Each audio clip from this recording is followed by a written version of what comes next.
10. video: Inženirski poročilo. Za inženirsko poročilo izberemo poročilo. Odpre se novo okno, kjer je treba klikniti na Vstavi, da se prikažejo nastavitve inženirskega poročila.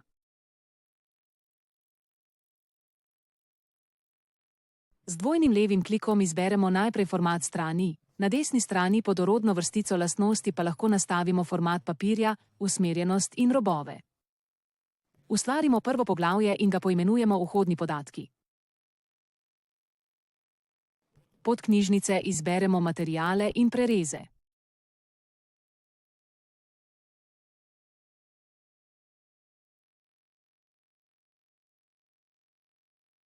Tabelo prečnih prerezov lahko naredimo podrobnejšo ali povzeto. Če kliknemo na ikono Zamišljeno, tabela z materiali in prečnimi prerezi postane podpoglavje prej ustvarjenega poglavja. Da ustavimo postavitev hale, se bomo vrnili v projekt.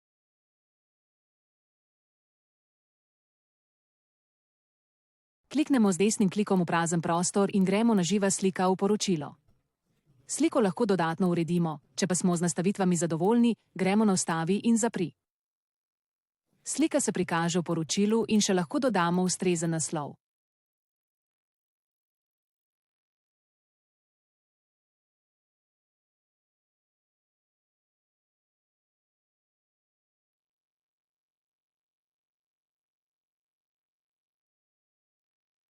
Dodamo novo poglavje, če pa želimo, da bo na novi strani, izberemo prekinitev strani.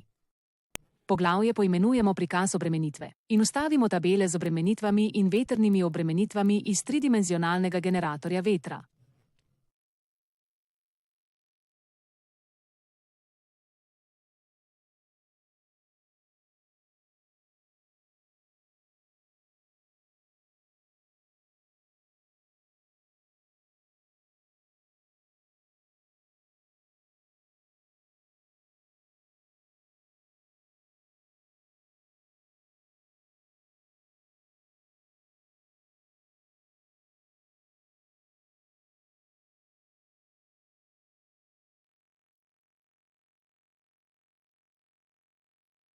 Vstavili bomo tudi nekaj slik s prikazom naloženih obremenitev.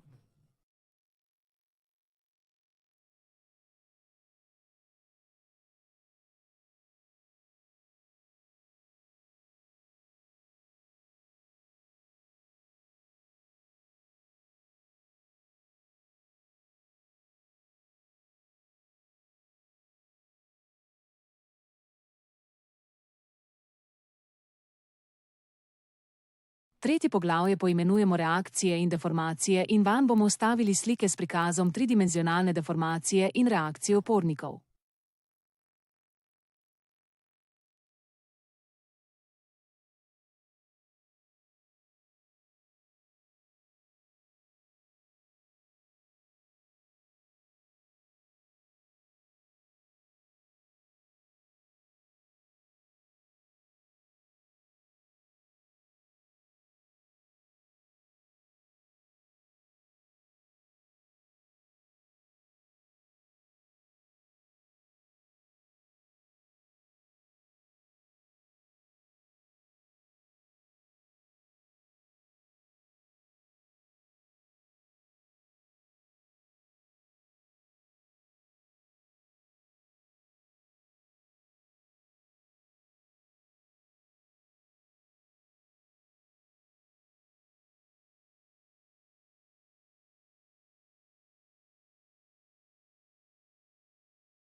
Nazadnje bomo v četrtem poglavju vstavili prikaz nosilnosti prečnih prerezov in stabilnosti elementov.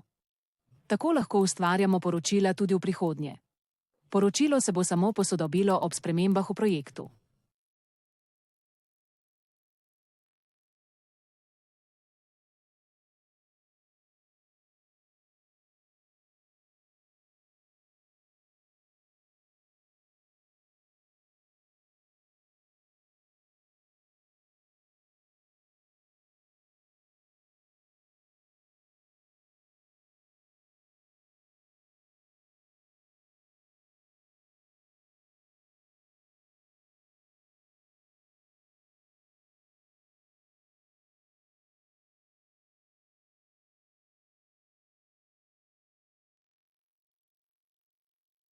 Poročilo lahko preprosto izvozimo v obliki PDF ali pa ga shranimo kot predlogo. Hvala za pozornost in prijetno delo v SCI AI.